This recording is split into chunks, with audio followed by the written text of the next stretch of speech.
श्री शिवाय नमस्तुभ्यम। हर हर महादेव। आप सभी दर्शकों का मेरे चैनल में स्वागत है। 4 मार्च को है सोमवार की अष्टमी।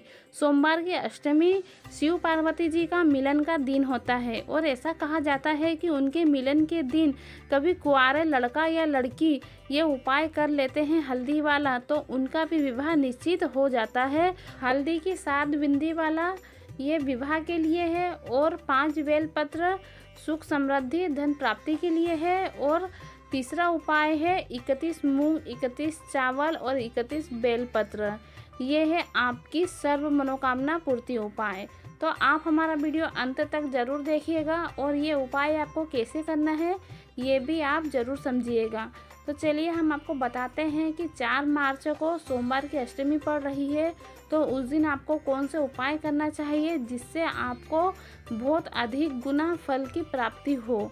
जिनका विवाह नहीं हो रहा है, उम्र बढ़ती जा रही है, 30, 35 या 40 वर्ष के हो गए हैं फिर भी रिश्ते भी नहीं आ रहे हैं, तो ऐसे में आप सोमवार की अष्टमी के दिन ये हल्दी वाला उपाय अवश्य करिएगा, क्योंकि ये उपाय सिर्फ सोमवार की अष्टमी पर ही किया जाता है और किसी दिन नहीं किया जाता है। तो आपको ये उपाय इस प्रकार करना है।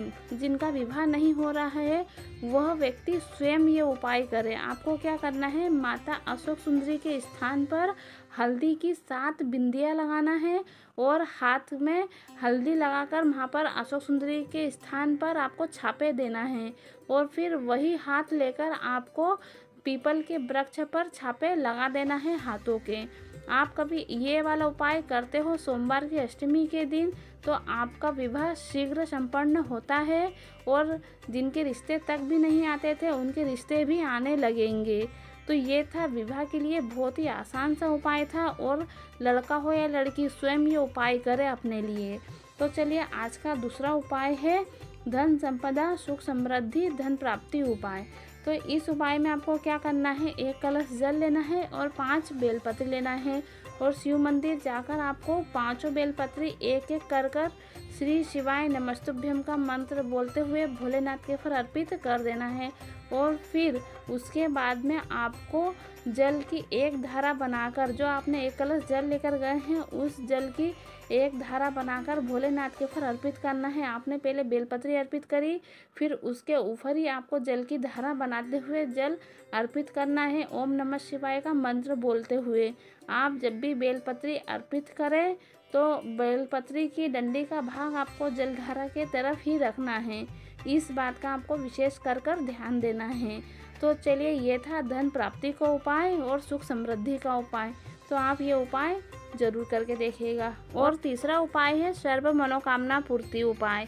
ये वाला उपाय एक ऐसा उपाय है कि जो आपको करने मात्र से आपकी हर मनोकामना पूर्ण हो जाएगी, हर कार्य बनने लगेंगे, क्योंकि ये उपाय इतना विशेष है कि हर अष्टमी पर हर एक व्यक्ति ये उपाय करता ही है और आप कभी मौका छोड़ दोगे तो आप बाद में पछताओगे, इसलिए आप ये उपाय ज़रूर करके देखिएगा। ये उपाय है 31 मूंग, 31 बेलपत्र, 31 चावल के दाने। आपको सब 31 अंकों में ले लेना है। 31 बेलपत्र, 31 चावल, 31 मूंग के दाने। आपको इस बात का विशेष कर ध्यान रखना है कि बेलपत्री में छेद ना हो और ना ही फटी हुई होना चाहिए।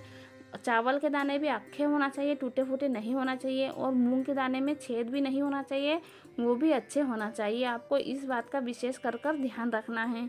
और फिर शिव मंदिर आप जाएं तो 1 कलश जल और ये 31 की संख्या में ये तीनों सामग्री लेके चल जाएं। सबसे पहले आपको 31 मूंग के दाने नंदी महाराज के उठे वाले पैर के पास में श्री शिवाय नमस्तुभ्यम का मंत्र बोलते हुए अर्पित कर देना है। और फिर उसके बाद में 31 चावल के दाने आपको भोलेनाथ का जो मंदिर है उसकी जो दहलीज होती है सीधे हाथ तरफ आपको 31 चावल के दाने श्री शिवाय नमस्तुभ्यम का मंत्र बोलते हुए अर्पित कर देना है। ठीक है, आपने ये 2 चीज़ अर्पित कर दी। उसके बाद में आपने जो 31 बेलपत्र लेकर गए हैं एक एक करके आपको माता अशोक सुंदरी के स्थान पर अर्पित करना है। श्री शिवाय नमस्तुभ्यम का मंत्र बोलते हुए या ओम नमः शिवाय का मंत्र बोलते हुए बस आपको ये इतना ही करना है। और फिर बाद में जो आपने एक कलश जल लेकर गए हैं, वह एक कलश जल पूरा आपको धीरे धीरे भोलेनाथ के ऊपर, शिवलिंग के ऊपर नमः शिवाय या ओम नमः शिवाय का मंत्र बोलते हुए अर्पित करते चले जाना है। ये 3 उपाय आपको इस प्रकार करना है और ये तीनों उपाय आप प्रदोष काल में करेंगे तो बहुत ही ज़्यादा अच्छा रहेगा, क्योंकि ऐसा कहा जाता है प्रदोष काल में भगवान भोलेनाथ और माता पार्वती सबकी मनोकामना पूर्ण करने के लिए कैलाश पर्वत से भ्रमण के लिए निकलते हैं। तो आप ये वाला उपाय प्रदोष काल में अवश्य करके देखिएगा। तो आज के तीनों उपाय आपको कैसे लगे, अच्छे लगे तो वीडियो को लाइक ज़रूर कर दीजिएगा, कमेंट में हर हर महादेव भी ज़रूर लिख दीजिएगा।